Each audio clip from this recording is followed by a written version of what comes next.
Good morning. Good morning. You don't even want to know what I'm laughing about. So, Hello, everyone. we wanted to keep you all from being stoned and treated like Hester Prynne in the Scarlett Letter.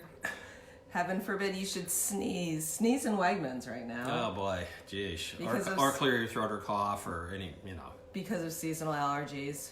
We don't want you to have the wrath of showing any allergy symptoms at all in public. And with allergies, people that have seasonal allergies, of course from pollen or dust or things like that or mold, they're constantly clearing their throat or they're coughing, postnasal drip. If you didn't know that person had allergies and they're doing it in today's environment, you'd be giving them kind of the side glance, Yeah. So that's the reason we wanted to talk about treating allergies and what you can do for allergies. Allergies are interesting. You are allergic to something that's natural. Dust, pollen, molds, things like that. And so the body is always in fight or flight, or kind of fight-off mode, in combat mode. And so we're going to recommend some things today. Laura's supplement. I'm going to show some acupressure points, just some commentary of things you can do to help that. Yeah, and it does have to do with the immune system, something that we're focusing on right now, because it is the immune system kind of misidentifying some type of organic matter as something that's negative for like pollen. So we want to look at that and just get the immune system balance and work on different lifestyle choices, acupressure points, supplements that can help out with that. So and one thing I'd like to say that it shocked me when I love living in Rochester. I want to make that clear. We moved here from San Diego. There's no deciduous trees in San Diego. It's all palm trees and scrub and pine and things. So I was so unprepared for the amount of allergies symptoms I was going to be treating here. Yeah. I'd say in the 11 years of practicing in San Diego, I don't think I treated sinusitis maybe 5 times in 11 years. Well, I treat it 5 times a day now. Yep. So we'll be treating somebody for knee pain or back pain or something like that. But around this time of year, they say, hey, could you also treat my sinuses? Or I have a lot of postnasal drip. I have a lot of tough times with grass, fresh cut grass and stuff. So that led to, I consider ourselves experts now, because after 26 years of doing it, it's you've seen a lot. Yeah. Rochester itself, for those of you who live in this area, it's one of the top 3 allergy capitals of the United States. Atlanta, we are number 2. Greenville, South Carolina is number 3. So there's a lot of different reasons. We're not going to go into that, but just to let you know that it's not your imagination. We're number 2. We're right.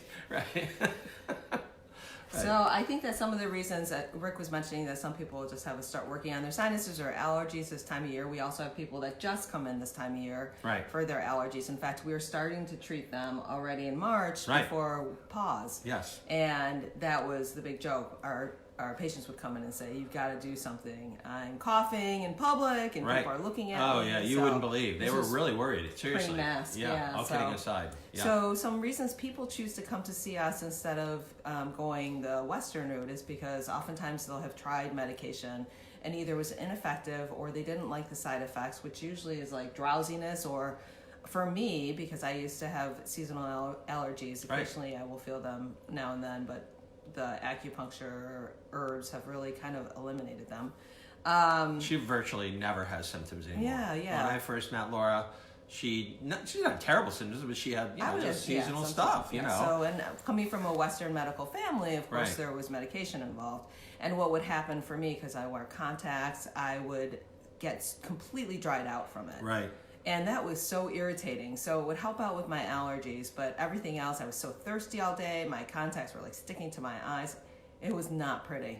So I, really wanted to look at something that was more natural. Plus, the Western medication is really masking symptoms rather than looking at the body and trying to shift it. And we do hear from our patients frequently that have been treated for years that their allergies are kind of gone. So we want to look at that piece too. A quick anecdotal, I had a patient I was treating for shoulder and knee pain. She was in her mid-70s, and she asked me if I treated sinus stuff. I said yes. Now, when you hear stuff like this, it just makes you happy as a practitioner. So, we did that. She used to come pretty frequently, just generally, and we cleared up her knee and shoulder pain. And then I asked her, I said, how's sinus? She goes, for the first time, she said that I can even remember I don't have a seasonal sinus infection. She goes, I get them every year and ever since I started this. And we're not patting ourselves on the back. We're just saying that's how great acupuncture is for that. You know, you're really happy when someone tells you that. And she hasn't had one since. I treated her for like 3 years. So no, that's you know. Yes, I'm sure you have lots of stories like that, too, right? Even have had surgery, sinus surgery, because they have so many sinus infections, and that repeated infection cycle means that there's repeated antibiotics, which really will wreak havoc on your health, your digestion, your immune system. It is not a good thing. And eventually, if you keep on doing multiple rounds of antibiotics a year, you will become resistant to them. Then they're going to have a harder and harder time trying to find something that will work for you. So I've had people that actually have had surgery because of the repeated infections. Didn't work. They started with acupuncture and herbs, took care of it. So there's some great ways to manage this naturally. And culturally, China has crappy air, terrible air, and they have for centuries. They use dirty cold technology, and it's not trash in China. It's just that they've come up with great treatments for respiratory issues. That's why you've heard Laura say many times for the COVID-19, they're using Chinese herbs, they're using acupuncture because it's so beneficial for a lot of respiratory because they've had crappy air for centuries, so they've developed these great treatments. And so we just piggyback on top of that for things. We don't have dirty cold technology here in Rochester, but we have some funky air. Sure. We have our own pollutants. Right. From other places. We're not going to mention any names. All right, let's talk a little bit first about diet. So we're just going to give you a couple tips because, man, we could go on for hours about diet and allergies. Yeah. But one of the biggest things we see is that people like their cow's milk dairy products. We do too. We like cheese. Yeah. But that is very mucus producing and congesting. So if you're experiencing sinus allergies or any type of allergy, which usually involves this mucus production, cutting down on dairy, cow's milk dairy would be my first suggestion. Notice she said cow's milk dairy. Yes. So not goat or sheep. Yep. Oftentimes that's okay. Some people are also sensitive to that, but definitely I would cut down on the cow's milk dairy. That would be a big thing. Then I would introduce foods that were high in vitamin C, which we're looking at anyway because we're all looking to boost our immune systems. And, those are probably pretty basic. A lot of people know the vitamin C foods. Also foods that are high in something called quercetin. And quercetin can be found in like onions, berries, red grapes, green leafies. Man, if you eat your green leafies, you got it covered. Good for everything. You got it covered. So looking at those items, because quercetin has an antihistamine effect, anti-inflammatory effect, as does vitamin C. And you want to promote that because that inflammation is what happens and it irritates like the sinuses. The histamine effect is what causes a lot of these symptoms as well. So we want to look at foods and supplements that are antihistamine, anti-inflammatory, and help balance out the immune system. And also, if you're taking supplementally, you're taking Western vitamin C, that's great. Vitamin C is an immune booster. Exactly. And people say, well, how much? Minimum 500 milligrams a day is great. Yep. But it's an immune booster. It ravages the free radicals out of the cell. It has which is anti-inflammatory. It has so many positive things. It's not hard on the gut. I use the buffered vitamin emergency, which is easier. Some people use the rose hips. There's so many variations on that. Get a good one. We go to Wegmans because Wegmans has good quality supplements. Just make sure you're getting a good quality supplement of anything we ever recommend. Yeah, so we'll do a whole episode on quality of supplements because there's definitely a difference between what you find out there. Yes. So just going into this a little bit, there's a supplement that has a combination allergy supplement called DHIS that is vitamin C, quercetin, bromelain, and also stinging nettle. And those all have I didn't know the stinging nettle. Yeah, antihistamine, anti-inflammatory effects have been researched for, like stinging nettle has been researched for hay fever symptoms, allergy symptoms, very helpful. Oftentimes you can find just stinging nettle tea in your tea aisle at your grocery store, so you can start drinking that. They were smart about this and stuff. Maybe a little local honey in there. Oftentimes people use local honey because of the local pollen to have like an immunotherapy effect because little bit of pollen in there kind of builds up so that you become desensitized to the local pollen, but you want to make sure you want to do local honey and preferably raw if you That's can do that. That's an important fact, incidentally. Yeah. So stinging nettle tea, certainly if you are interested in any of the supplements I'm talking about, just either type yes in your comments or message me, and I will help you out with that and finding it. One of the other supplements I would be really remiss in mentioning is Allergies, and this is something that we carry at our clinic. I've never really seen it anywhere else. It is a pharmaceutical company in the out west that was started by a Chinese medical doctor and a pharmacist. Pharmacist's wife, right? Yeah. His wife, yep. Yep. And they came up with these combinations, and great company. They are fantastic, yeah. and some really wonderful research too. Yeah. Anyway, Allergies is something that I've gotten many patients off of allergy medication with. So the Western medication, I've used this very successfully, and some remarkable stories even with people in the Western medical profession that wanted to get off medication or were just not having so much luck with it.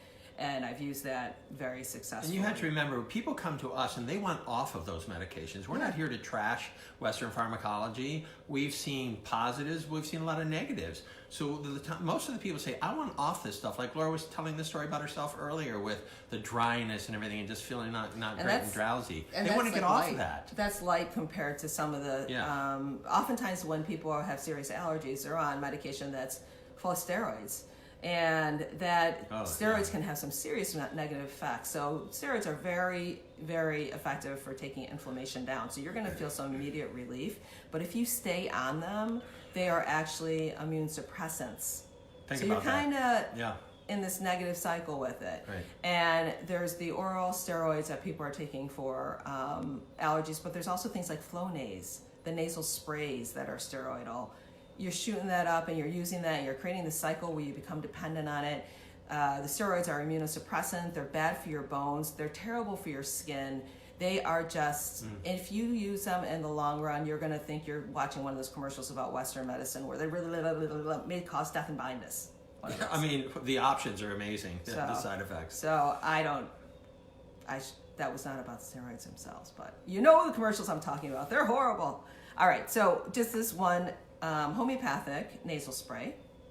Some of you might be familiar with this that are watching, but it's called Reboost, and it's very great. It's just wonderful for sinuses that are inflamed, that you might be having some congestion. It even helps balance out, like if you're extremely dry in your sinuses. I have some patients that they always wake up in the morning very congested, and I have them do a spray in each nostril at night, and then the next morning they find that their sinuses are just clear. So it's nice to wake up and be able to breathe. How about that? Yeah. And then one last supplement I'm going to mention, it's BHI Allergy, another homeopathic, and I really like this one for a lot of reasons. If you're working with a younger clientele, then it's a lot more tolerable for them because it actually tastes kind of good, just got a sweet flavor, and it melts in the mouth. So if the patients are 4 years old or older, this is a great option. They can just let it dissolve in their mouth. And you're not going to... It has no taste to it. We see a lot of pediatric patients because parents don't want to deal with the side effects, again, of Western medication. Can I just piggyback on something Laura said a moment ago? There are phlegm-producing foods, not just dairy, and I'm not, I'm just adding to it. Also, these things are good. They're not evil. It's just they're phlegm-producing. Peanut butter and orange juice, not grapefruit juice, not for whatever reason. Orange juice, commercial orange juice, and peanut butter are phlegm-producing. So in these cycles where when you're eating, if you're going to have any of those foods, have it earlier in the day so your body can process it. Don't have it like your evening meal. So. Or maybe just avoid it during the allergy season. Right? So, just arrest using it. And drinking a ton of water, of course. Always. So let's do the acupressure points because we're going over time. That's always us. We want to talk at some point too. I do want to talk about the neti pot and this whole sinus rinse thing. Want to do it right now? No. Okay. I want to do the acupressure for everyone. Yes. So these acupressure points are time honored. We've used them a lot. One of them you've already known. I'm actually going to do. I have to get closer to the thing. You get closer. This is called the nasolabial groove, and this is if you look at where your nose flares at the bottom. If you literally find the center of that flare and go out right in that groove, right in the center, it's both sides. It's called large intestine. Oh my God, I feel so good. I don't even have allergies.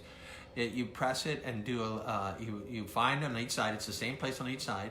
and do a little rotation. Firm pressure is important. Firm pressure for anywhere between 10 to 15 seconds. I inhale and exhale as I do it, and then back off. Do that 4 or 5 times, 3 or 4 times.